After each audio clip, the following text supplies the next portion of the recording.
Mr. President, you were with 7 American heroes earlier today, these World War II veterans, all in their 90s. Did you consider wearing a mask when you were with them, given they're in that? No, because I was very far away. I appreciate the question. I was very far away from them, as you know. I would have loved to have gone up and hugged them because they're great. I had a conversation with everyone, but we were very far away. You saw.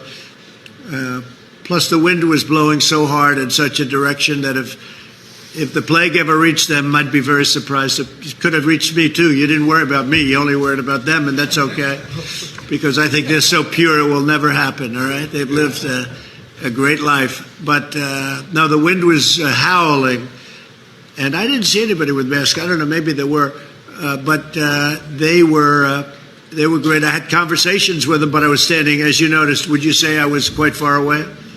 Kelly, the president, of course, we saw go down to the World War II memorial with a group of 7 American heroes, all in their 90s. Did he give any consideration to wearing a mask, given that his valet just tested positive and he's with some of those in the most vulnerable population? Did he consider wearing a mask while he was with these veterans? Well, this president is regularly tested.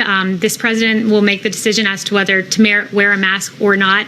I can tell you that those veterans are protected. They made the choice to come here because they've chosen to put their nation first. They wanted to be with their commander-in-chief on this momentous day, and it was their choice to come here. And I can tell you that the president always puts the safety of our veterans first and of the American people first. Well, how much exposure has he had to his valet? Can you give us a sense? I can just tell you that we've taken every single precaution to protect the president. The same guidelines that our experts have put in place. We clean the facility. We social distance. We keep people 6 feet away from one another. So we've done every single thing that Dr. Birx and Dr. Fauci have asked us to do, and I can assure the American people that their commander-in-chief is protected. This is both Trump and his new press secretary defending him for not wearing a mask as he came into contact with numerous World War II veterans at a ceremony commemorating the 75th anniversary of the Allied victory in Europe. The veterans ranged in age from 96 years old all the way to 100. And yet, rather than take every precaution possible to protect these heroes, of whom fewer and fewer are left, Trump opted to not even bother doing the bare minimum by wearing a mask. Now, aside from Trump complaining that reporters were only concerned with the 90 to 100-year-old World War II veterans and not himself, which frankly doesn't warrant a response, you gotta love the logic that there was no risk to the veterans because the wind was blowing too hard.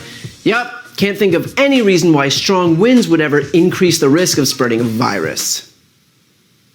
And look, aside from the obvious issue of him putting these vulnerable heroes in danger, here's why that is so bad. Trump's valet just tested positive for coronavirus. 2 of Mike Pence's staff members also tested positive for coronavirus, including Pence's press secretary Katie Miller, who coincidentally is married to Stephen Miller, one of Trump's closest advisors, meaning that the entire West Wing of the White House may be compromised. The point is that we don't know what happens between Trump's daily tests, and so for him to come into contact with some of the last remaining World War II veterans, all of whom are close to, if not already 100 years old, and could likely die if infected, and not even take the most basic precautions to keep them safe, is so shockingly irresponsible that it's hard to put into words. I mean, these are the people who defeated the Germans in World War II, only to be put at risk by Donald Trump. Kayleigh McEnany even puts the onus on the veterans, claiming that they wanted to put their nation first and meet the president. But equating putting the nation first with meeting a guy who couldn't even be bothered to protect them is absurd. Those veterans risked their lives. They saved the world. They already put the nation first. Donald Trump dodged the draft on 5 separate occasions and then was too self-important to wear a mask amid a global pandemic.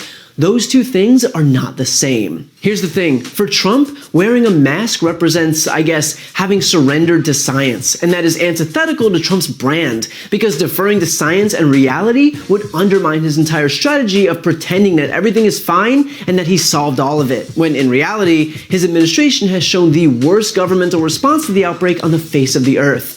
And while the vast majority of nations are getting the virus under control, the majority of the United States is currently seeing cases spike when you take take out the declining rates from New York. Think about that. Even when we are in the midst of failing outright relative to every country in the world, Trump wouldn't dare capitulate to science, even on the issue of wearing a mask, because his entire brand is predicated on pretending that scientists are in some deep state cahoots with Democrats to make him look bad.